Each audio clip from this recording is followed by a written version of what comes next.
Welcome to Mastree's English Pro channel, where we help you communicate effectively. Now, learning to read and write thoughtfully and creatively is just as important as talking in English. So, I'm Sarah, your expert tutor and your guide to help you on your journey to mastering writing. At Mastree, we help you tap into your inner writer and push the limits of English to dazzle everyone with your imagination. So in our previous video, we talked about descriptive writing and how to use this to describe scenes and observations. Well, today we are going to talk more about how we can use words and imagery to create bright and vibrant pictures with our writing, and how we create something called atmosphere when we write stories. Well, this time, Neha had a question about a story she's writing. It's an adventure story, and the part that she's stuck on is the climax of the scene, and she's trying to show the danger that her hero is in. So to help Neha, we first have to understand something called as mood and atmosphere. Mood and atmosphere basically refer to the emotions that are evoked in the reader through atmosphere, that is using words to show horror or humor or maybe mystery or thriller, or in our case to show something dangerous. So how about we go and do this? So remember we talked about imagery, that is using words to evoke the sense of sight, smell, touch, taste, and of course hearing or what we hear. We use these words to evoke emotions. So how does that work? Consider this sentence that Neha walked up the stairs. Plain and simple, nothing fancy going on in here. But what if we wanted to show how Neha was feeling? Instead of just saying, Neha was angry, a better way to say it is by showing that, Neha stomped up the stairs and slammed her bedroom door. So by making use of different words, you can show how the character feels and also describe a scene so that the reader also feels a certain way.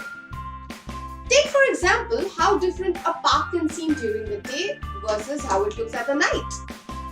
If we use specific words to describe the scene, we can say, Neha is enjoying a bright and sunny day in the park.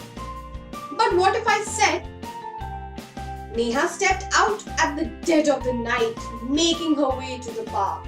The trees, usually friendly sight, now in the shadows, came across as a large looming monster. So let's take a moment and consider words we use to show how things are a little different. Dead of the night, the contrast between friendly sight and large looming monsters.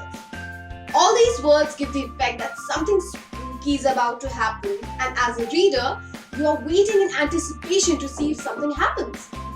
Now, along with imagery, setting also plays an important part in your story. Consider this. Zombies in a cafe. Seems off, does it not?